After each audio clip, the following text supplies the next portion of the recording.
రెండవది అంశము, ధ్యానం చేస్తున్నప్పుడు ఎన్నో సత్యాలు నేను నేర్చుకోవడానికి అవకాశం ఉంటుంది. Personal edification. ఈ రెండింటిని బట్టి నో అని చెప్పను. కారణం ఏంటంటే ఏదో పెద్ద బోధకుడిని అని కాదు, ఆ వేదాంతంలో పాండిత్యం ఉంది అని కాదు, ఎవరు లేక చెప్పేవాడు లేక అనేది మాత్రము కాదు. దైవజనులు స్వామి గారు పిలిస్తే లెక్కలేనంత మంది చెప్పడానికి సిద్ధంగా ఉన్నవాళ్ళు భారతదేశంలోనూ ప్రపంచంలో కూడా ఉంటారు. ఆ విషయం మీకు తెలుసు. అయితే వారిచ్చిన దేవుడి ద్వారా, దేవుడు వారి ద్వారా నాకు ఇచ్చిన ఈ అవకాశాన్ని బట్టి ప్రభువుని మహింపరుస్తున్నాను. మరి ప్రియ దైవజనులు సోదరులు విజయ్ గారి ద్వారా ఈ దినానికి 3 దినాలకి మంచి ధ్యానాలకు సంబంధించిన పునాది వేయబడింది. వారికి కూడా నా హృదయపూర్వకమైన వందనాలు. అలాగే ఎన్నో సెషన్స్ తీసుకోవడానికి సిద్ధంగా ఉన్న ప్రకాష్ అన్న గారు, అందరికీ నాయకులు అన్న, థ్యాంక్ యూ సో మచ్. వారికి, సుధాకర్ గారికి thank you so much brother. రాబోయే శ్యాంబాబు వారికి కూడా నా హృదయపూర్వకమైన వందనాలు తెలియజేస్తూ, ఈ అంశంలో నేను వ్యక్తిగతంగా ధ్యానం చేసినప్పుడు దేవుడు నాకు చూపించిన 3 సెషన్స్లో నేను మాట్లాడబోయే 3 అంశాల టైటిల్స్ని ముందుగా మీకు చెప్తాను. తర్వాత వాటిని ఒకదాని తర్వాత ఒకటి ధ్యానం చేస్తాను. Why the walls are fallen. అసలు ప్రాకారములు ఎందుకు కూలిపోయినవి, ఈరోజు దాని గురించి ధ్యానం చేస్తాం. అసలు ప్రాకారములు కూలిపోవడానికి ఏంటి కారణాలు? నెహెమ్యా గ్రంథములో ప్రాకారములు కట్టబడుట అనే దాన్ని మనం ధ్యానం చేస్తాం. అసలు కట్టబడక మునుపు ఎందుకు కూలిపోయినాయో ఒక సెషన్లో మనం ధ్యానం చేద్దాం. ఈ సెషన్లో దాన్ని మాట్లాడతాను. రెండవది, who can build the walls. ప్రాకారములను ఎవరు కట్టగలరు? అందరూ కట్టలేరు. నెహెమ్యా మాత్రమే కట్టడానికి దేవుడు అవకాశం ఇచ్చాడు. ఎజ్రాకు అవకాశం ఇవ్వలేదు, ఇర్మియాకు అవకాశం ఇవ్వలేదు, దానియేలుకు అవకాశం ఇవ్వలేదు. Who can build the walls. ప్రాకారములు ఎవరు కట్టగలరు? దేవుని చిత్తమైతే రేపు ధ్యానం చేస్తాను. మూడవది, వేర్ వాల్స్ ఆర్ నీడెడ్. ప్రాకారములు ఎక్కడ అవసరము, అది 3వ దినములో మనము ధ్యానం చేయబోతున్నాం. ప్రాకారములు ఎక్కడ అవసరం? ఆ 3 విషయాలు. వ్యక్తిగత జీవితాలకు ప్రాకారం అవసరం, కుటుంబ జీవితాలకు ప్రాకారం అవసరం, మన పరిచర్యలకు ప్రాకారం అవసరం. ఈ 3 విషయాలు 3వ దినాన ధ్యానం చేస్తాం. ఈరోజు ధ్యానం చేసేది ప్రాకారములు కూలిపోవుటకు కారణములు. Why the walls were fallen. రేపు ధ్యానం చేసేది who can build the walls. ప్రాకారములను ఎవరు కట్టగలరు? కట్టాలని ఆశ ఉండొచ్చు, కానీ కట్టే యోగ్యత అర్హతలు అందరికీ ఉండకపోవచ్చు. Who can build the walls. మూడవది, where the walls are needed. ప్రాకారములు ఎక్కడ అవసరం? వ్యక్తిగత జీవితాలకు, కుటుంబ జీవితాలకు, పరిచర్య జీవితాలకు ప్రాకారములు అవసరం. మరి ఈరోజు ఉదయం ప్రాకారములు కూలిపోవడానికి గల కారణాలు మనము చూద్దాం. దేవుడు ఇజ్రాయేలీల చరిత్రని మనము గమనించినట్లయితే, యెరూషలేము అన్నది వారికి ముఖ్యమైన పట్టణముగా ఉండాలనేది. అది దేవుని పట్టణము. ఆ దేవుని పట్టణములో దేవాలయము ఆయనకు నివాస స్థలముగా ఉండాలని, అది నిత్యము ఉండాలి అన్నది దేవుని యొక్క ప్రణాళికలో భాగం. దేవుడు అందుకనే ఇశ్రాయేలు ప్రజల్ని ఏర్పాటు చేసుకున్నాడు.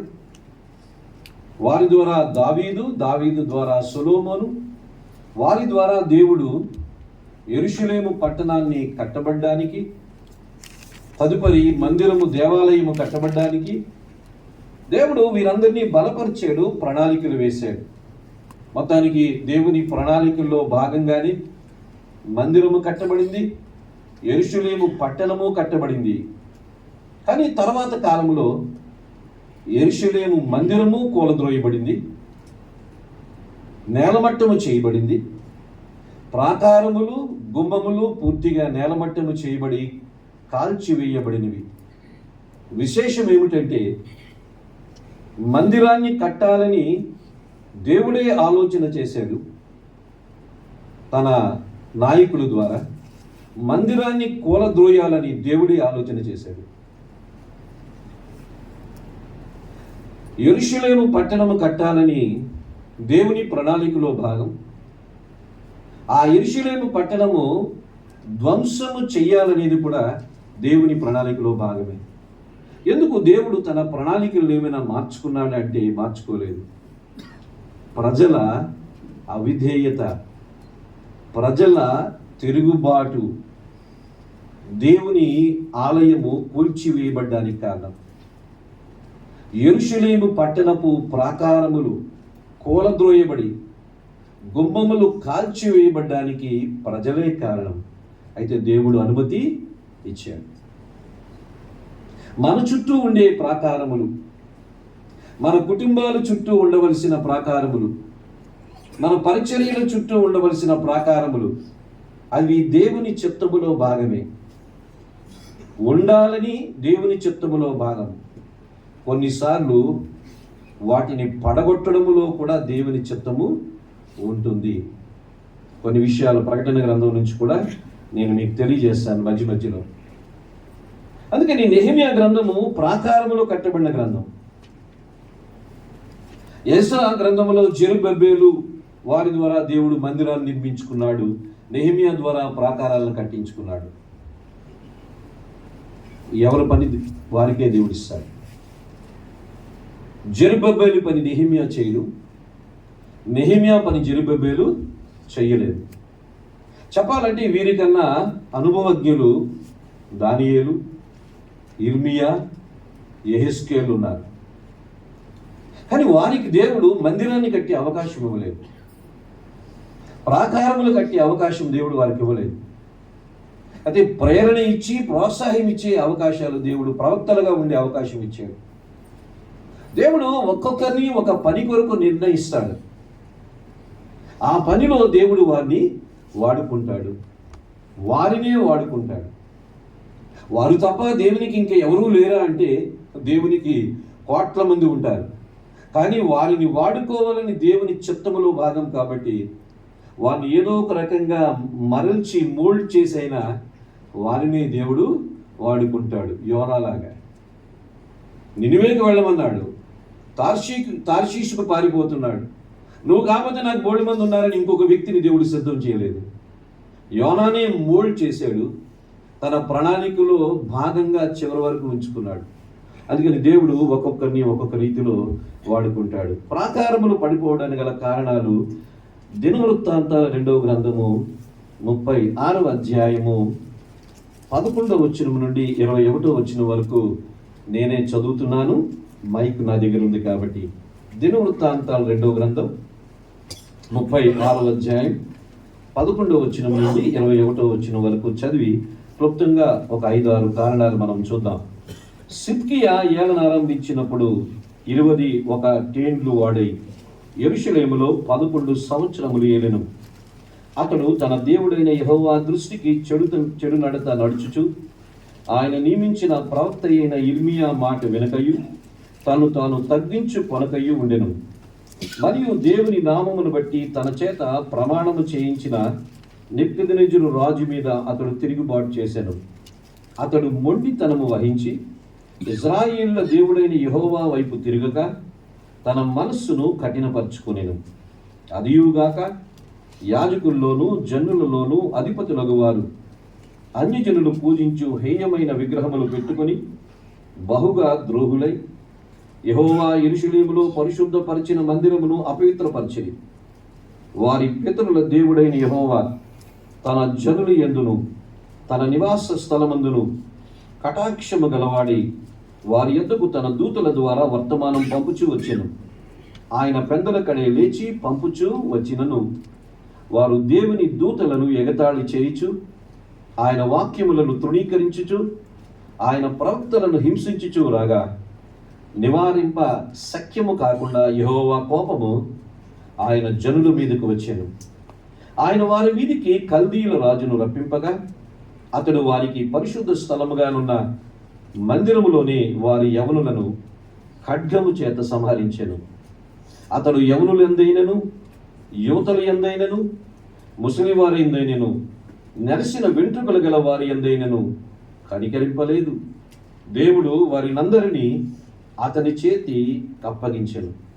మరియు బబులోను రాజు పెద్దవేవి చిన్నవేవి దేవుని మందిరపు ఉపకరణములన్నిటినీ, యెహోవా మందిరపు నిధుల్లోనిదేమి, రాజు నిధుల్లోనిదేమి, అధిపతుల నిధుల్లోనిదేమి దొరికిన ద్రవ్యమంతయు బబులోనునకు తీసుకొని పోయాను.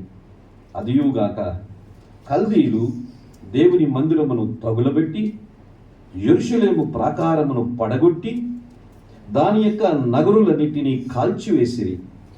దానిలోని ప్రశస్తమైన వస్తువులన్నిటినీ బొత్తిగా పాడు చేసిరి. ఖడ్గము చేత హతులు కాకుండా తప్పించుకున్న వారిని అతడు బబులోనికి తీసుకుని పోయాడు. రాజ్యము పారసీయులు దగు వరకు వారు అక్కడనే ఉండి అతనికి అతని కుమారులకు దాసులైరి. ఇర్మియా ద్వారా పలుకుబడిన యెహోవా మాట నెరవేరుటకై విశ్రాంతి దినములను దేశము అనుభవించే వరకు ఇది సంభవించెను. దేశము పాడుగానున్న 70 సంవత్సరముల కాలము అది విశ్రాంతి దినములను అనుభవించాను. చిన్న ప్రార్థన చేసుకున్నాం. ప్రేమ కలిగిన మా ప్రియ పరలోకపు తండ్రి, మా ప్రియ రక్షకుడైన యేసుక్రీస్తు ప్రభువారి నామములో నీ సన్నిధికి మమ్మల్ని సమకూర్చినందుకు వందనాలు. ఉదయకాల సమయపు ధ్యానములో మీరు ఉండి మాకు మేము ఏ విధంగా స్వపరీక్ష చేసుకుంటూ పరిశీలన చేసుకోవాలో అన్నది మాకు నేర్పించారు. మీకు స్తోత్రాలు ప్రభా. ఎంతో భారమైన ఈ నీ వాక్యపు పనిలో మమ్మల్ని ఉంచారు. మరికొద్ది నిమిషాలు నానా నీ వాక్యము ద్వారా ప్రాకారములు పడిపోవడానికి గల కారణాన్ని మేము ధ్యానం చేయబోతున్నాం. నీ పరిశుద్ధాత్మని యొక్క సహాయమును నాకు మెండుగా అనుగ్రహించండి. నీ కృపను నాకు మెండుగా అనుగ్రహించండి ప్రభా. ఏదో మానవ తలంపులతో, ఏదో మానవ జ్ఞానముతో, ఏవో లౌకిక సంబంధమైన విషయాలతో మేము మా మనస్సులను నింపుకోకుండా కేవలం నీ లేఖనములో ఉన్న వాటిని మేము ధ్యానము చేసి వాటి ప్రకారము మా చుట్టూ, మా కుటుంబాల చుట్టూ, మా సంఘముల చుట్టూ ఉండవలసిన ప్రాకారముల పరిస్థితిని మేము క్షుణ్ణంగా పరిశీలన చేసి అవి పడిపోవడానికి కారణాలు తెలుసుకొని కట్టుటకు ఏ విధంగా మేము ఆయత్తపడాలో మాకు నేర్పించండి. మీరు మహిమ పొందండి. యేసుక్రీస్తు ప్రభువారి నామములో ప్రార్థించి వేడుకుంటున్నాము పరమ తండ్రి, ఆమేన్. ప్రాకారములో పడిపోవడానికి గల మొదటి కారణాన్ని మనము చూస్తే ఆ 13-14 వచనాల్లో చూస్తాం. మరియు దేవుని నామమును బట్టి తన చేత ప్రమాణము చేయించిన నెబుకద్నెజరు రాజు మీద అతడు తిరుగుబాటు చేసెను. అతడు మొండితనము వహించి ఇశ్రాయేలు దేవుడైన యెహోవా వైపు తిరుగుక తన మనస్సును కఠినపరుచుకొనెను. సిద్కియా రాజు గురించి ఇక్కడ చెప్పబడింది. యూదా దేశమును చిట్ట చివరిగా పరిపాలన చేసిన రాజు సిద్కియా, జద్కియా అని అంటాం. ఈ సిద్కియా రాజు కారణాన్ని బట్టి, అతని యొక్క నాయకత్వపు లోపాన్ని బట్టి బబులోను రాజు యెరూషలేము మీదకి దండెత్తి వచ్చాడు. దేవాలయము నేలమట్టమైంది, ప్రాకారములు కూలిపోయినాయి. మొట్టమొదటిగా మనం తెలుసుకోవాల్సిన అంశం ఏమిటంటే, నాయకత్వపు లోపము ఎక్కడైతే ఉంటుందో అక్కడ ప్రాకారములు ఉండవు. లీడర్షిప్ క్రైసిస్ ఉన్న దగ్గర ప్రాకారములు ఉండవు. ఇంట్లో తండ్రి ఆ కుటుంబానికి నాయకులు, సంఘానికి కాపరి పెద్దలు నాయకులు. సరే, దేశానికి సమాజానికి నాయకులు ఎవరో మనకు తెలుసు. నాయకత్వం వహించవలసిన మనము, నాయకుడు అంటే అర్థం ప్రభావితం చేసేవాడు, who influences is a leader. ఒక తల్లి పిల్లల్ని ప్రభావితం చేయగలదు. ఒక తండ్రి తన కుటుంబాన్ని ప్రభావితం చేయగలడు. ఒక సేవకుడు సంఘాన్ని ప్రభావితం చేయగలడు. మనం ప్రభావితం చేసేది ఒకరినైనా అవ్వచ్చు, మనం ప్రభావితం చేసేది ఇద్దరినైనా అవ్వచ్చు. ఏవో సమూహాన్ని మనం ప్రభావితం చేయవలసిన పని లేదు. If you can influence even a single person, you are a leader to that single person. ఆ ఒక్క వ్యక్తికి మీరు నాయకులే. ఒక తల్లి ఒక నాయకురాలు, తండ్రి ఒక నాయకురాలు, 10 మంది ఉన్న సంఘానికి సేవకుడు ఒక నాయకుడు. నాయకత్వములోనే లోపం వస్తే ప్రాకారాలు ఉండవు. యూదా దేశాన్ని పరిపాలన చేస్తున్న సిద్కియా మొండివాడు అని రాయబడి ఉంది. అంతేకాదు పై వచనాల్లో చూస్తే 12వ వచనంలో అతడు తన దేవుడైన యెహోవా దృష్టికి చెడు నడత నడుచుచు ఆయన నియమించిన ప్రవక్త అయిన యిర్మీయా మాట వినక తను తాను తగ్గించు కొనకయు ఉండెను. దేవుని దృష్టిలో చెడుతనము నడిచిన వాడంట. ప్రవక్త యిర్మీయా మాటను వినలేదంట, తను తాను తగ్గించుకోలేదంట. 4వది మొండివాడిగా ఉన్నాడంట. ఈ లక్షణాలన్నీ సిద్కియాలో ఉన్నాయి. దేవుడు యిర్మీయా ద్వారా చాలా స్పష్టంగా తెలియజేశాడు. యిర్మీయా గ్రంథంలో మీరు చూస్తే 37, 38 అధ్యాయాల్లో నెబుకద్నెజరు రాజుని నేను పంపిస్తున్నాను, అతనికి లోబడు, అతనికి కప్పము కట్టు అని దేవుడు యిర్మీయా ద్వారా సిద్కియాకు తెలియజేశాడు. అయితే యిర్మీయా చుట్టూ ఉన్న సిద్కియా చుట్టూ ఉన్న కొంతమంది సలహాదారులు అన్నారు, యిర్మీయా ఎప్పుడు అలాగే చెప్తాడు నెగిటివ్గా, మనకి ఐగుప్తు రాజు మంచివాడు, ఐగుప్తు రాజుతో స్నేహం చేస్తే మనము నెబుకద్నెజరు రాజుని ఓడించవచ్చు, నువ్వు యిర్మీయా చెప్పింది ఏమి వినొద్దు అని అంటే, సిద్కియా ఏం చేశాడు? నెబుకద్నెజరు రాజుకి లోబడకుండా ఆ ట్యాక్స్ కట్టకుండా ఉండడం ద్వారా రాజు వచ్చాడు, దాడి చేశాడు. సిద్కియా పిల్లలందరినీ సిద్కియా ముందే చంపాడు. సిద్కియా కళ్ళు పెరికించాడు, చైన్స్ వేశాడు, బబులోనికి తీసుకుని వెళ్ళిపోయాడు. అతని మొండితనం, అతడు ప్రవక్త యొక్క మాట వినని పరిస్థితి, డిసోబీడియన్స్,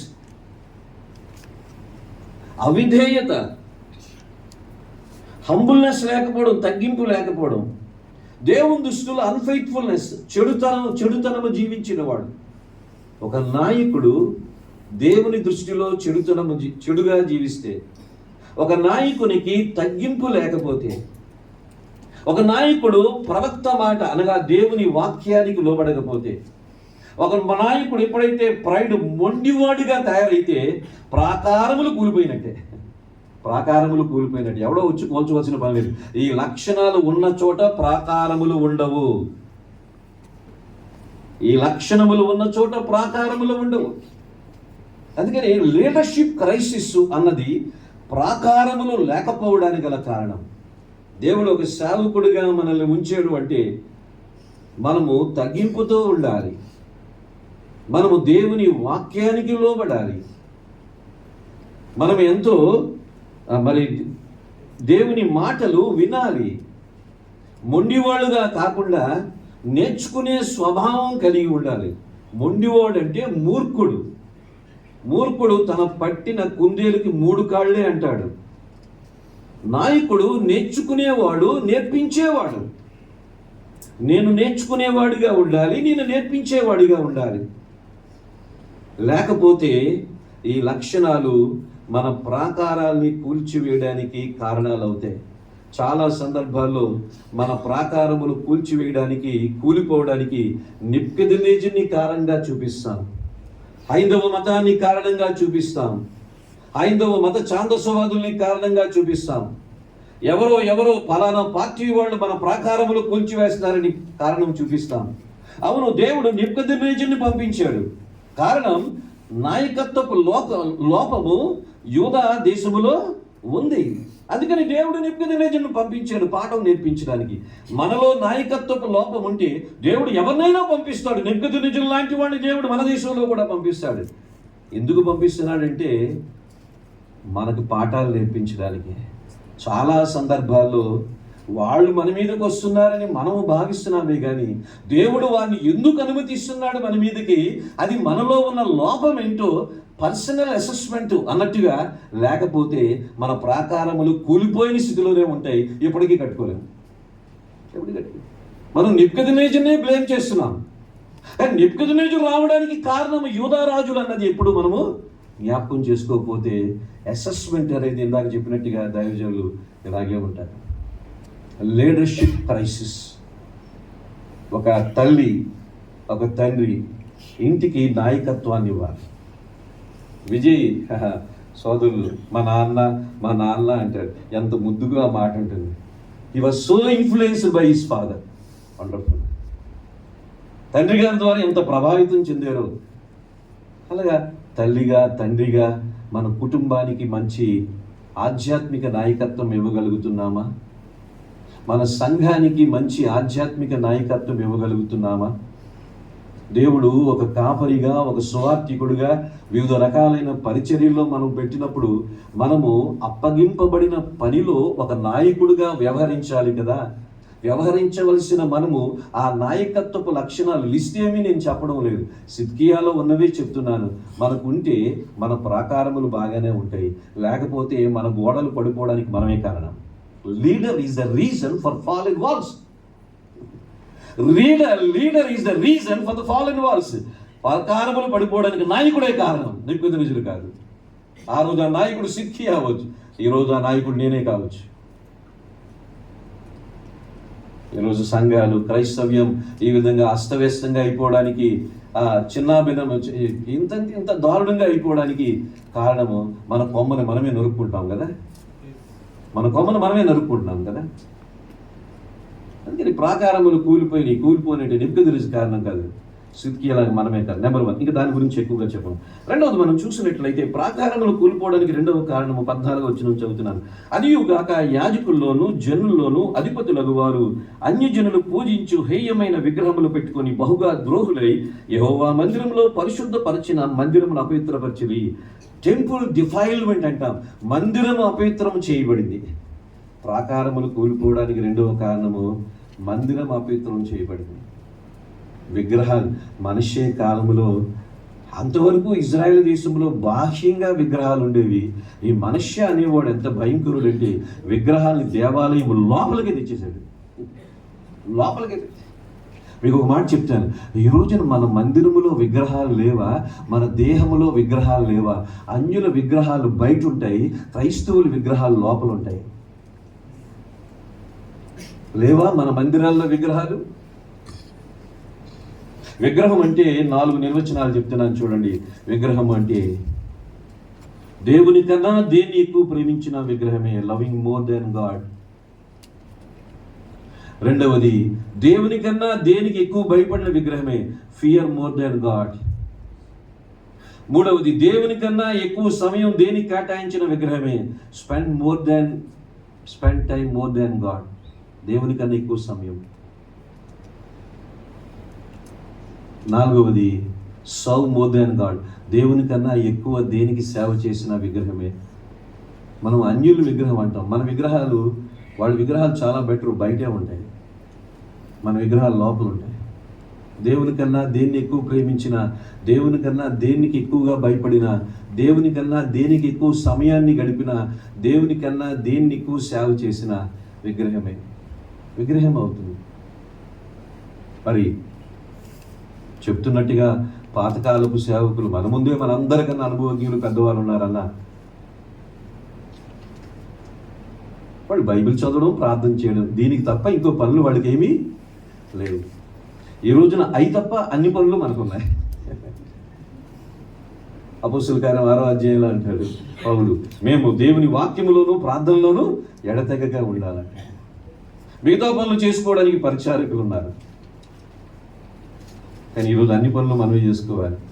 ఎవరికి సిగ్నిఫికెన్స్ పేరు రాకూడదు. ఇంకోళ్ళు ఎవరైనా ప్రార్థన చేయడానికి పంపిస్తే వాళ్ళ ప్రార్థన ద్వారా వాళ్ళకి ఏమైనా స్వస్థత వస్తే పేరు వాళ్ళకి వెళ్ళిపోద్ది, కానుక వాళ్ళకి వెళ్ళిపోద్ది. అన్నీ మనమే చెయ్యాలి. అంటే కావాలని మనకున్న అభద్రతా భావం, ఇన్సెక్యూరిటీని మనమే పనిలో నిమగ్నం అవుతున్నాము. అవతల వాళ్ళకు తలాంతులు లేక కాదు, అవతల వాళ్ళకి అవకాశాలు ఇస్తే ఎక్కడ మిగతా వాళ్ళ హృదయాల్ని గెలిచి మనకెక్కడ విలువ తగ్గిపోతుందేమోనని భావించి మనము ఈ పరిచర్య అనే పనితో ఎక్కువగా చేసిన దేవుని వాక్యములోను ప్రార్థనలోను ఎడతెగక ఉండలేకపోతున్నాం. ఈ రోజున మన విగ్రహాలు మన మందిరాల్లో ఉన్నాయి. సేవకుడే కొంతమంది సంఘానికి విగ్రహం. Pastor is an idol to many churches.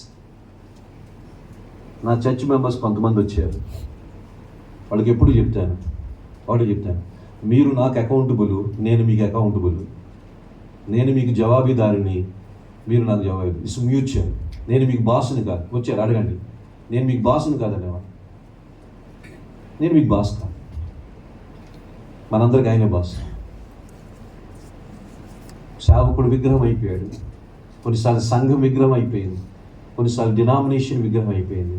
ఆ రోజున అంటే వాళ్ళు విగ్రహములు పెట్టుకొని అన్యజనులు పూజించు హేయమైన విగ్రహములు పెట్టుకున్నారు వాళ్ళు. సరే, వాళ్ళు ఈ రోజున మన విగ్రహాలు ఎన్నో ఉన్నాయి. టెంపుల్ ఆ రోజున అపవిత్రపరచబడింది. ఈ రోజున మన దేవాలయములు అపవిత్రపరచబడుతున్నాయి మన ద్వారానే. ఈ దేవాలయము కూడా, దేహం అనే ఆలయము కూడా అపవిత్రపరచబడుతుంది. దీంట్లో ఎన్నో విగ్రహాలు ఉన్నాయి. ధనాపేక్షణ విగ్రహం, దాని గురించి తర్వాత చెప్తాను. లోకం అనే విగ్రహం, లోకపు మెథడ్స్, లౌకిక పద్ధతులు అనే విగ్రహాలు, ప్రాకారములు కూలిపోవడానికి స్నేహితులారా రెండవ కారణము మందిరము అపవిత్రపరచబడుట, టెంపుల్ డిఫైల్మెంట్. మొదటిది నాయకత్వపు లోపం, రెండవది మందిరము అపవిత్రపరచబడడం, ఎక్కువగా చెప్పడం. మూడవది రిజెక్షన్ ఆఫ్ ప్రాఫిట్స్. 16వ వచనంలో చూస్తే, వారు దేవుని దూతలను ఎగతాళి చేయొచ్చు, ఆయన వాక్యములను తృణీకరించుచు. ప్రవక్తలని వాళ్ళు తిరస్కరించారు. దేవుడు ఇర్మియాని పంపించాడు, 42 సంవత్సరాలు ప్రకటన చేయించాడు. మారండ్రా, బబులోను రాజు వస్తాడు, మారండి, బబులోను రాజు వస్తాడు, ఇదిగో మిమ్మల్ని చెరలోనికి తీసుకుని వెళ్ళిపోతాడంటే ఒక్కరు మారలేదు. అప్పుడు మాట అంతకుముందు యెషయా ద్వారా ప్రవచించాడు. దానియేలు ద్వారా కొన్ని ప్రవచనాలు మనం చూస్తాం. దేవుడు చెరకు ముందు తన ప్రవక్తల్ని పంపించాడు. చెరలో ఉన్నప్పుడు యెహెజ్కేలు ద్వారా ప్రవచనాలు పంపించాడు. చెర తర్వాత కూడా ప్రవక్తల్ని పంపించాడు. మొత్తానికి ప్రవక్తలు అంటే దేవుని వాక్యాన్ని అందించేవాడు. ఆ రోజుల్లో ప్రవక్తలు అంటే దేవుని వాక్యాన్ని తెలియజేసేవాడు దేవుని తరపున. ఈ రోజున ప్రవక్తలు వాళ్ళు తిరస్కరించారు అంటే అర్థం ఏమిటంటే, దేవుని వాక్యాన్ని దేవుని వాక్యం ఎక్కడ తిరస్కరించబడుతుందో, where there is rejection of word of God, there the walls are already fallen. దేవుని వాక్య సత్యము ఎక్కడైతే తిరస్కరించబడిందో అక్కడ ప్రాకారములు అప్పటికే లేవు, కూలిపోయినాయి. చాలామంది వాక్యము తెలుసుకుంటారు, మళ్ళీ ఏవేవో కొత్తవి వినడం ద్వారా అంటూ ఉంటారు. మరి వాళ్ళు అవి చెప్తున్నారండి, వీళ్ళు అవి చెప్తున్నారు. అరే వాళ్ళ సంగతి మనకెందుకు? మనకి ఏది సత్యమో మనకి తెలుసు. తిమోతికి రాసిన మొదటి పత్రికలో బోధ గురించి ఎన్ని విషయాలు మనకు తెలుసు. ఆ పత్రికే మనకు కంఠస్థం వచ్చు. ఎక్కడైతే వాక్యానికి ప్రాధాన్యత ఉంటుందో అక్కడ ప్రాకారములు బలంగా ఉంటాయి. ఎక్కడైతే వాక్యము తిరస్కరించబడుతుందో ప్రాకారములు కూలిపోవడము ఖాయం. నేను వాక్యానికి ప్రాధాన్యత ఇవ్వాలి, అంతేకాదు అంటే నేను ఆచరించాలి. నేను వాక్యాన్ని బోధించే విషయంలో కూడా సత్యాన్ని నేను ప్రకటన చేయాలి. అందుకనే మేము మాట్లాడుతున్నాం, కేవలం వాక్యం అవసరమైతేనే మా మందిరానికి రండి. ఇక ఇంకోటి ఏదైనా కావాలంటే మీకు కావాల్సిన మందిరాలు ఉన్న అక్కడికి వెళ్ళిపోవచ్చు. Open invitation. ఏమిటంటే వాక్యం కొరకు అయితే మా దగ్గరికి రండి, ఇంకో దాని కొరకు అయితే వేరే సంఘానికి వెళ్ళండి. ఇక అంతే. మేము ఇంకోటి ఇవ్వలేదు, ఇంకోటి ఇవ్వడం మా వల్ల కాదు. మన సంఘము సత్యమునకు స్తంభమును ఆధారము. 17వ అధ్యాయం 17వ వచనంలో ఉంటుంది యోహాను సువార్తలో, వారిని సత్యమునందు ప్రతిష్ఠించు. నీ వాక్యమే సత్యం. మనల్ని ఆయన వాక్యములో ప్రతిష్ఠించాడు. మనము మన దగ్గర ఉన్న ప్రజల్ని వాక్యములో ప్రతిష్ఠించాలి. మన దగ్గరికి వచ్చిన ప్రతి ఒక్కరూ కూడా అంటే వాక్యంలో పండితులైపోవాలని అనడం లేదు. మనం ఎంతవరకు దేవుని అవకాశాన్ని బట్టి సత్యాన్ని బోధించగలమో వాళ్ళకి బోధించాలి. మనం ఆచరిస్తూ వారికి బోధిస్తూ వారిని కూడా వాక్యంలో నిలబడేటట్టుగా సహాయం చేయాలి. సంఘం సత్యమునకు స్తంభము, ఆధారం అంటుంది. మన సంఘం గురించి ఇతరులు, ఇక్కడ ఈ సెమినార్కి వచ్చిన ప్రతి సేవకులు కూడా అర్థం చేసుకోండి. మీ సంఘం గురించి మీ ఊరిలో ఉండవలసిన సాక్ష్యం ఏంటంటే, అక్కడ మంచి వాక్యం చెప్పబడుతుంది అనే సాక్ష్యం మీ సంఘం గురించి ఉంటే, you are a right church, yours is a right church. అక్కడ మంచి పాటలు ఉంటాయి, మంచి మ్యూజిక్ ఉంటుంది, అక్కడ మంచిగా ప్రేమగా చూస్తారు, అక్కడ మంచి హాస్పిటాలిటీ ఉంటుంది, అక్కడ పేదలను ఆదరిస్తారు. ఇది ఎనీబడీ కెన్ డూ ఇట్. ఇవి క్రైస్తవంలోనే కాదు, చాలా అది ఇవి చేయకూడదు అని అడిగారు. అవన్నీ పారాఫెర్నియాలి అంటాం. పారాఫెర్నియాలు అంటే ఎక్స్ట్రాలు. అసలు ఏంటంటే దేవుని వాక్యం. సరే, ఎవరైనా ఆపదలో ఉంటే మనం ఆదుకుంటాం, హాస్పిటల్లో ఉంటే ఆదరిస్తాము, సిక్గా ఉంటే వెళ్ళి ప్రార్థన చేస్తాము. ఇవి మనము చేస్తాము సాధారణంగా. ఒక ప్రేమ ఉన్నవాడు, చారిటీ ఉన్నవాడు ఎవడైనా ఈ పని చేస్తాడు. దానికి ఆధ్యాత్మికత పెద్దగా అవసరమేమీ లేదు. కానీ మన సంఘం గురించి ముఖ్యంగా ఏమిటంటే, క్రైస్తవ సర్కిల్స్లో అక్కడ వాక్యానికి ప్రాధాన్యత ఉంటుంది అన్నది మన సంఘాన్ని ఒక సిగ్నిఫికెన్స్ అనేది ఉండాలి.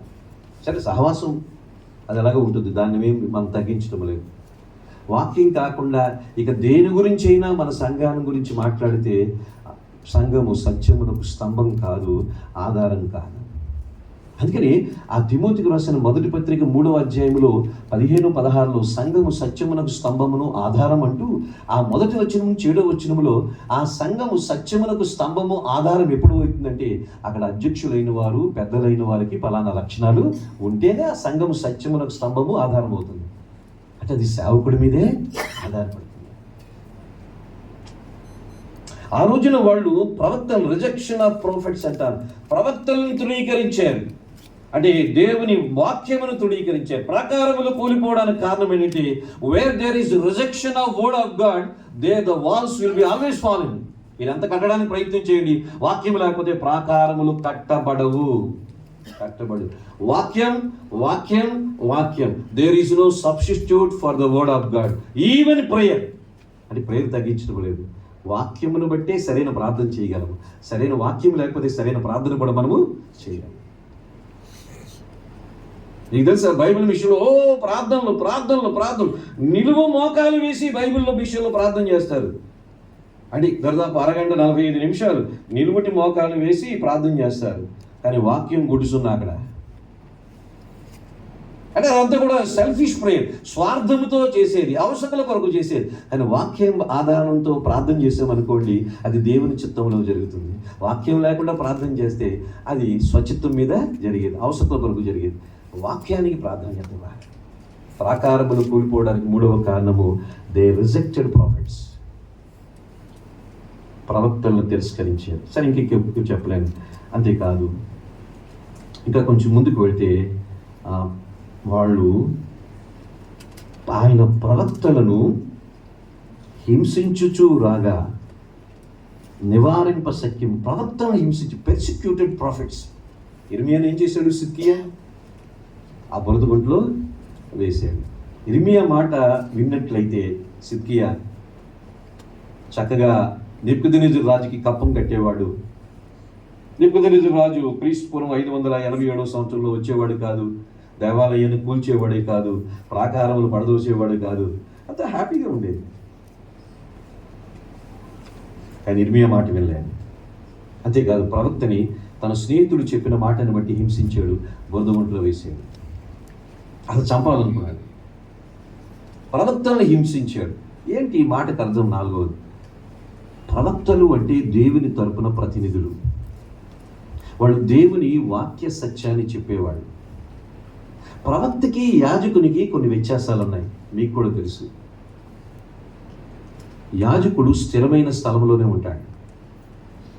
ప్రవక్త దేశాటన చేస్తూ ఉంటాడు. దేవుడు ఎక్కడికి వెళ్ళమంటే అక్కడికి వెళ్ళాలి. యాజకునికి జీతం ఉంటుంది, ప్రవక్తకి జీతము ఉండదు. యాజకుడు యెహోవా సెలవిచ్చినదేమనగా అంటాడు. ప్రవక్త యాజకుడికి ఏమీ లేదు, యాజక ధర్మము చేస్తూ ఉంటాడు. యాజకునికి గౌరవం ఉంటుంది, ప్రవక్తకి గౌరవము ఉండదు. ప్రవక్త చాలా ప్రమాదకరమైన స్థితిలో ఉన్నవాడు. ఎందుకంటే ప్రవక్త ఉన్నట్టుగానే చెప్తాడు. అధికారుల ముందుకు పంపిస్తాడు దేవుడు, సామాన్యుల ముందుకు పంపిస్తాడు దేవుడు. కానీ యాజకుడు ఎవరి దగ్గరికి వెళ్ళడు, అందరూ యాజకుని దగ్గరికే వస్తారు.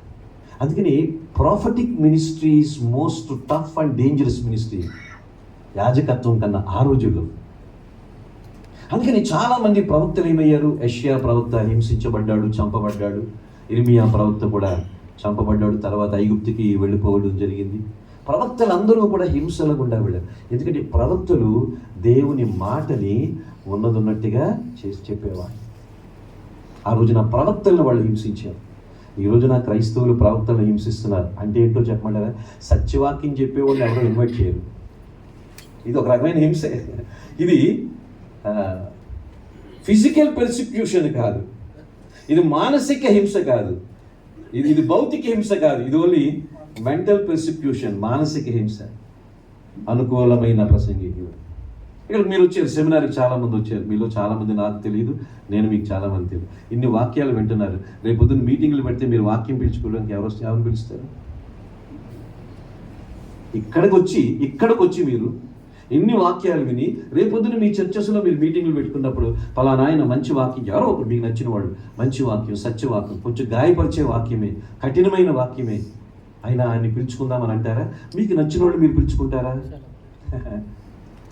గ్రేస్ బైబిల్ స్టడీకి వచ్చి కూడా 3-4 సంవత్సరాలు వచ్చి కూడా ఇక్కడ పాఠాలు నేర్చి కూడా వెళ్ళిపోయి వాళ్ళకి నచ్చిన వాళ్ళు పిలుచుకుంటున్న వాళ్ళు చాలామంది ఉన్నారు. ఇక్కడ ఉన్నారో లేదో నాకు తెలియదు. నేను ఉన్నట్టుగా మాట్లాడుతున్నాను. అంటే ఇది ఒక రకంగా సత్యాన్ని బోధించే వాళ్ళని మానసికంగా హింసించినట్టే. మనకు వాక్యం కావాలి, కానీ అదే సందర్భంలో ఆ వాక్యాన్ని బోధించే సేవకుడు మాత్రం మనకి వద్దు. మన సంఘం విషయంలో అమ్మో ఆయన్ని పిలిస్తే ఆయన కఠినంగా మాట్లాడతారేమో, ఆయన డిసిప్లిన్ గురించి మాట్లాడతారేమో, ఆయన ఈ వాక్యాలు చెప్తారేమో, సంఘం కొంచెం గాయపడుతుందేమో, ఆయన వద్దు, జోకులు వేసేవాడు కావాలి మనకి, ఆయన పిలుచుకుందాం. సెమినార్లకు మాత్రం వస్తాం, వాక్యం నేర్చుకుంటాం. మరి మన సంఘంలో ఎలా ఇంప్లిమెంట్ చేస్తున్నాం? ఆ రోజున వాళ్ళు ప్రవక్తల్ని భౌతికంగా హింసించారు. ఈ రోజున సత్యవాక్యాన్ని చెప్పేవాడిని మానసికంగా క్రైస్తవ్యం హింసిస్తుంది. వాళ్ళని పిలవరు, వాళ్ళంటే అవమానం, వాళ్ళ అవసరం లేదు. ప్రాకారాలు ఎక్కడ కడతాం? మందిరాలు కట్టుకుంటాం, ప్రాకారాలు కట్టలేం. అందుకని ఆ రోజున దే పెర్సిక్యూటెడ్ ప్రాఫిట్స్, హింసించారండి. అందుకని యెహోవా కోపము ఆయన జనుల మీదకి రాగా ఎంతట నివారింప శక్యము కాయవ. Uncontrolled, the wrath of God came upon the people of Judah. నివారణ కాకుండా నివారింపలేని uncontrolled, the angriness, the wrath of God came upon the people of God. దేవుడు తన ప్రజల మీద నివారింపరాని కోపాన్ని ప్రదర్శించాడు. ఎందుకంటే దేవుడు పంపించిన ప్రవక్తల్ని వాళ్ళు ఇచ్చేశారు, హింసించారు. దేవుడు అదే నేను నా తరపున రిప్రజెంటేటివ్గా వీళ్ళు పంపిస్తే వీళ్ళే వాళ్ళు హింసిస్తారా? వాళ్ళంతా చూస్తానన్నాడు. చూసాడా లేదా? చూశాడు. ప్రాకారాలు పడిపోయినా, నెబ్కద్నెజరు కారణం, బీజేపీ కారణం, ఆర్ఎస్ఎస్ కారణం, జీవితాంతం వాళ్ళు తిట్టుకుంటూనే ఉందాం. కానీ నేను కారణము అన్నది మనం గుర్తించే వరకు ప్రాకారాలు కట్టబడదు. మనం ఎప్పుడు ఆడి మీద వేలు పడ్డా, వీడి మీద వేలు పడ్డా. How I'm the reason for fall walls around me and around my ministry. నా చుట్టూ, నా పరిచర్య చుట్టూ ప్రాకారాలు పడిపోవడానికి నేను కారణము అని మనము ఆ అసెస్మెంట్ మనం చేసుకోనంత కాలము ప్రాకారాలు కట్టబడాలి. అవి కూలిపోయిన స్థాయిలోనే ఉంటాయి. దయచేసి అర్థం చేసుకోండి. భారతదేశంలో బ్లేమ్ గేమ్ జరుగుతుంది. ఏంటి బ్లేమ్ గేమ్ అంటే, సరే వాళ్ళు ఎప్పుడు క్రైస్తవ్యానికి అనుకూలులని నేనేమి చెప్పను. అయితే మనం ఎట్లా ఉన్నామనేది ఆలోచించి, ఇది వారు ప్రవక్తలను హింసించారు. సరే, 5వది చివరిది చెప్పేసి నేను ముగిస్తాను. ఎందుకంటే ఫస్ట్ డే కదా, సెషన్స్ మనకు టైట్గా జరుగుతున్నాయి. 5వది ఏమిటంటే 21వ వచనం చూస్తే, ఇర్మియా ద్వారా పలకబడిన యెహోవా మాట నెరవేరుటకై విశ్రాంతి దినములను దేశము అనుభవించు వరకు ఇవి సంభవించాను. దేశము పాడుగానున్న 70 సంవత్సరముల కాలము అది విశ్రాంతి దినములు అనుభవించను. ఇజ్రాయెల్ ప్రజలు ఏం చేశారంటే, లేవీకాండం 25వ అధ్యాయం మొదటి 7 వచనాలు మీరు చదివితే, వారు విశ్రాంతి సంవత్సరములు పాటించాలి వారి పంటలకు. అంటే ప్రతి 6 సంవత్సరాలకు ఒకసారి, అంటే ప్రతి 6 సంవత్సరాల వరకు పంటలు వేస్తారు. 7వ సంవత్సరాన్నే పంటలకు ఏమివ్వాలి? విశ్రాంతినివ్వాలి, సబ్బాటికల్. ఇది ఫార్మర్స్, వ్యాపారస్తులు, పొలం పనులు చేసుకునేవాళ్ళు ప్రతి 7వ సంవత్సరము పంట వేయకూడదు. నేలని, భూమిని ఆ విధిగా ఒట్టిగానే ఉంచారు, దానికి విశ్రాంతినివ్వాలి. దానికి దేవుడు కొన్ని కారణాలు ఉన్నాయి, అది సైంటిఫిక్గా కూడా కొన్ని కారణాలు ఉన్నాయి. అయితే మరి 7వ సంవత్సరం పంట వేయొద్దు అంటున్నాడు కదా. 6 సంవత్సరాలు పంట వేస్తారు, పంట ద్వారా వచ్చే ఫలాన్ని భుజిస్తారు. మరి 7వ సంవత్సరం పంట వేయకపోతే 7వ సంవత్సరం ఎలా బ్రతకాలి?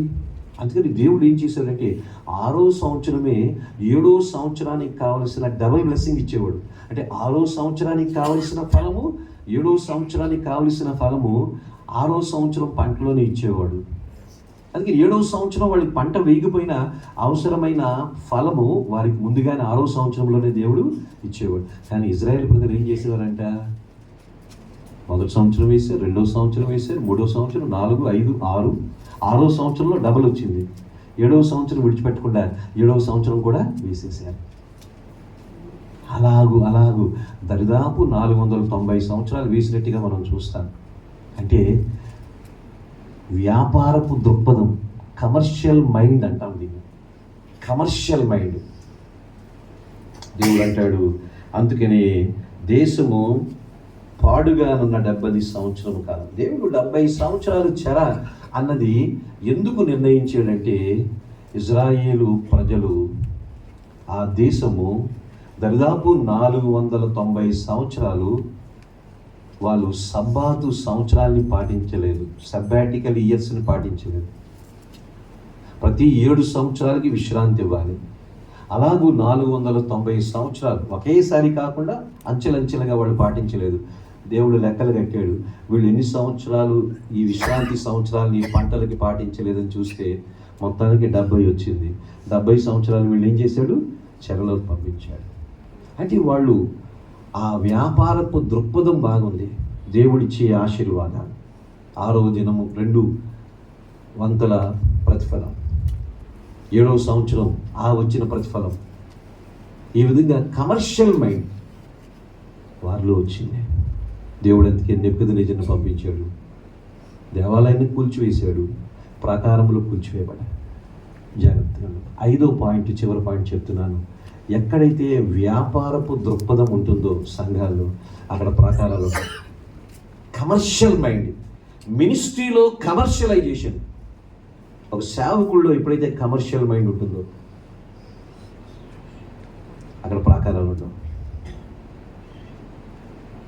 ఎప్పుడు ప్రతిదానికి డబ్బునే మనం చూసుకుంటాం. విశ్వాసికి మన వర్తమానానికి మధ్యలో డబ్బు రాకూడదు, విశ్వాసికి మన వర్తమానానికి మధ్యలో డబ్బు రాకూడదు. అది ఎప్పుడైతే వచ్చిందో కమర్షియల్ మైండ్ వచ్చినట్టే. కమర్షియల్ మైండ్ ఎప్పుడైతే వచ్చిందో అక్కడ ప్రాకారములు ఉండవు. దేవుడు నెబుకద్నెజరును పంపించాడు, ప్రాకారములు పూర్తిగా కూలదోశాడు. ఈ రోజున మన ప్రాకారాలు కూలిపోవడానికి గల కారణం కమర్షియల్ మైండ్, వ్యాపార దృక్పథం, బిజినెస్ మైండ్. ఒక ఆయన అంటాడు, నా స్నేహితుడు, మాకేమో కానీ సార్ మీ పాస్టర్లు భలే వ్యాపారం చేస్తారని అని అంటాడు. భలే వ్యాపారం, మనకున్న టెక్నిక్స్ లోకంలో చాలామందికి లేవేమో. ఇక్కడున్న వాళ్ళు మనం చేయకపోవచ్చు, మనం ఏదో వస్తువులు అమ్మి చేయకపోవచ్చు. వ్యాపార దృక్పథము అంటే ఒక మాట అర్థం చేసుకోండి, కేవలం ఏదో అబద్ధాలు చెప్పి డబ్బులు సంపాదించడమే కాదు, డబ్బుల మీద ఒక డిసిప్లిన్ లేకపోవడం కూడా వ్యాపార దృక్పథం. If you lack any discipline on your finances, you are doing business with your finances. దేవుడు మనకిచ్చే కానుకల విషయంలో ఒక క్రమం, ఒక క్రమశిక్షణ, ఒక ప్లానింగ్ లేకపోతే మన కానుకలు మనం వ్యాపారంగానే వాడతాం. అప్పుడు అర్థం చేసుకోండి, ఇది మరి చెప్పడం కష్టం, ఇది పాటించడం కష్టం. బైబిల్లో చాలామంది ప్రవక్తలు ఉన్నారు. ఏ ప్రవక్తకైనా అప్పులు ఉన్నాయా? ఏ ప్రవక్తకైనా అప్పులు ఉన్నాయా? మనం యాజకులు అనుకుంటాం, ప్రవక్తలు అనుకుంటాం, ఊళ్ళో లేని అప్పులు మనకే ఉంటాయి. ఎందుకు వచ్చింది? నేను యాజకుడిని, నేను దైవజుడిని అని మన గురించి చాలా టైటిల్ చెప్పుకుంటాం. మనకెందుకు అప్పులు ఉన్నాయి? మనకు ప్లానింగ్ లేదు. దేవుడు మనల్ని సేవకుడిగా నియమించాడు. దేవుడు నన్ను సేవకు పిలిచాడు అంటే మనకు వచ్చే ఆదాయం ఎంతో మనకు తెలుసు. మన ఖర్చులు ఆదాయంలోనే ఉండాలి. ఆదాయానికి మించిన ఆశలు, ఆదాయానికి మించిన ఖర్చులు పెట్టుకుంటే అప్పుల్లోకి వెళ్ళిపోతే ఇక నేను సేవకుడిగా నేను ఎలాగుంటాను? మనకు ఒక లిమిటేషన్ ఉండాలి. ఆర్థిక వ్యవహారాల్లో ఒక లిమిట్ ఉండాలి, ఒక బౌండరీ ఉండాలి. బైబిల్లో ధనికుడైన ప్రవక్త ఉన్నాడు, దానియేలు. బబులోను సామ్రాజ్యంలో ప్రధానంలో ముఖ్యుడిగా ఉన్నాడు. సరే, ఆయన డబ్బున్నవాడు. పశువుల కాపరి ఆమోసు ఉన్నాడు. వేడి పండ్లు ఏలుకునేవాడు, పేదవాడు. ఏ ప్రవక్తకి అప్పుల్లో, ఏ అపోస్తలుడికి అప్పుల్లో? ఆర్థిక క్రమశిక్షణ వాళ్ళకు ఉంది. అది మనం పాటించాలి. మన సంఘంలో విశ్వాసులు పాటించాలి, చేసేటట్టుగా చేయాలి. ఎప్పుడు జరుగుతుందంటే అది మనకంటూ ఒక డిసిప్లిన్ ఉన్నప్పుడు. ఎప్పుడైతే కమర్షియల్ మైండ్ వస్తుందో, ఎప్పుడైతే ఈ ఆర్థికంగా క్రమశిక్షణ లేదనుకోండి, కమర్షియల్ మైండ్ వస్తుంది. ఇప్పుడు ఏదో మందిరం కట్టాలి, మనకున్న స్తోమతలో పాకే వస్తుంది, పాకే కట్టుకుందాం. బిల్డింగ్ ఎందుకు కట్టుకోవాలి? ఎవరో బిల్డింగ్ కట్టుకున్నారు, పెద్ద మందిరం కట్టుకున్నారు. అక్కడ విశ్వాసులు ధనికులేమో, ఎంప్లాయీస్ ఉన్నారేమో, ఆయనకు ఆదాయం ఎక్కువ ఉందేమో. దేవుడు ఒక్కొక్కరిని ఒక స్థితిలో ఉంచుతాడు. ఆయనతో మనకు పోలికెందుకు? అందరూ పెద్ద పెద్ద కట్టుకోమని దేవుడు చెప్పాడా? కమర్షియల్ మైండ్ ఉన్న చోట ప్రాకారములు ఉండవు. అందుకని మనం కట్టుకున్నాం తర్వాత, అది కట్టుకోక ముందు మనం ఆలోచించవలసింది ఏమిటంటే, ప్రాథమికంగా ఎందుకు ప్రాకారములు కూలిపోయినవి? మొట్టమొదటిది నాయకత్వములో లోపము. రెండవది మందిరము అపవిత్రపరచబడింది. మూడవది వాళ్ళు వాక్య సత్యమును తృణీకరించారు. నాలుగవది ప్రవక్తలని హింసించారు. ఐదవది వ్యాపారపు దృష్టి సరళి. ప్రాకారాలు పడిపోయినాయి, మందిరాలు కూలిపోయినాయి. ఇవే మనలో ఉంటే మన మందిరాలు కూలిపోయినట్టే, మన ప్రాకారాలు కూలిపోయినట్టే. కట్టుకుందాం తర్వాత, కానీ ముందు కూలిపోకుండా మనం జాగ్రత్త తీసుకోవాలి. ఆలోచించేద్దాం.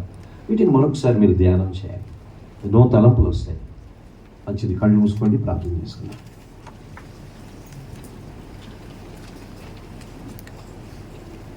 ఒక్క నిమిషం మౌనంగా ఉందాం.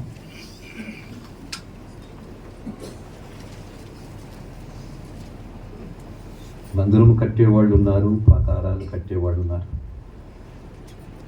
అయితే ప్రాథమికంగా ప్రాకారములు కూలిపోవడానికి, అవి కూల్చివేయబడి కాల్చివేయబడ్డానికి దేవుడు ఎందుకు అనుమతిచ్చాడు? దానికి కారణము దేవుడా? కాదు. దానికి కారణం నెబుకద్నెజరా? కాదు. దానికి కారణం దేవుని ప్రజలే. ఏంటి వాళ్ళ కారణం? నాయకత్వం చెడిపోయింది, అవిధేయులైపోయారు, మూర్ఖులైపోయారు, దేవుని దృష్టిలో చెడుతనం నడిచారు. దేవుని మాటను, ప్రవక్తల మాటను తృణీకరించారు. నాయకత్వం లోపం ఉన్న దగ్గర, అది ఇల్లైనా సంఘమైనా, అక్కడ ప్రాకారాలు ఉండవు. మందిరము అపవిత్రం చేయబడింది విగ్రహారాధన ద్వారా. మన విగ్రహాలు ఎవరికి కనబడవు, అన్యుల విగ్రహాలు అందరికీ కనబడేవే. కనబడని మన విగ్రహాల విషయంలో మనం ఎలా స్పందిస్తున్నాం? అన్యుల విగ్రహాలను వాళ్ళని విమర్శిస్తాం, కానీ కనబడిన మన విగ్రహాల గురించి మనం ఇప్పుడు స్వవిమర్శ, స్వపరీక్ష చేసుకుని బయటపడతాం. వాక్య సత్యం ఇష్టం అని అంటాం, కానీ మనమే తృణీకరిస్తాం. మన సంఘాలకు మనమే వాక్య సత్యం బోధించకపోతే, మన సంఘము సత్యమునకు స్తంభం. ఇక్కడ మంచి వాక్యం చెప్పబడుతుంది, సత్యవాక్యం చెప్పబడుతుంది అనే సాక్ష్యం మనకి మన సంఘానికి రాకపోతే మనకు ప్రాకారాలు ఎక్కడుంటాయి? ప్రవక్తలు హింసించారు, సత్యాన్ని బోధించే వాళ్ళు ఆహ్వానించాం, మనకు అనుకూలులు, మనల్ని పొగిడేవాళ్ళు వాళ్ళే మనం ఆహ్వానిస్తాం. మనకు తెలిసిన వాళ్ళు, మనల్ని అభిమానించేవాళ్ళు, మనకంటూ ఒక సర్కిల్ ఉంది, అది దాటి వెళ్ళం. ఆ రోజున వాళ్ళు వ్యాపారపు సరళిలో ఉన్నారు, వ్యాపారపు దృష్టి ఉండిపోయింది. ఈ రోజున వ్యాపారపు దృష్టి, ధనం చుట్టూ మొనిస్ట్రీగా అయింది. ఇది ప్రాకారములు కూలిపోవడానికి గల కారణం. ప్రశ్నించుకుందాం, కూలిపోకుండా జాగ్రత్త పడదాం. కూలిపోవడానికి కారణం మనమే కాబట్టి సరి చేసుకుందాం. ప్రేమ కలిగిన మా ప్రియ పరలోకపు తండ్రి, మీకు వందనాలు, స్తోత్రాలు.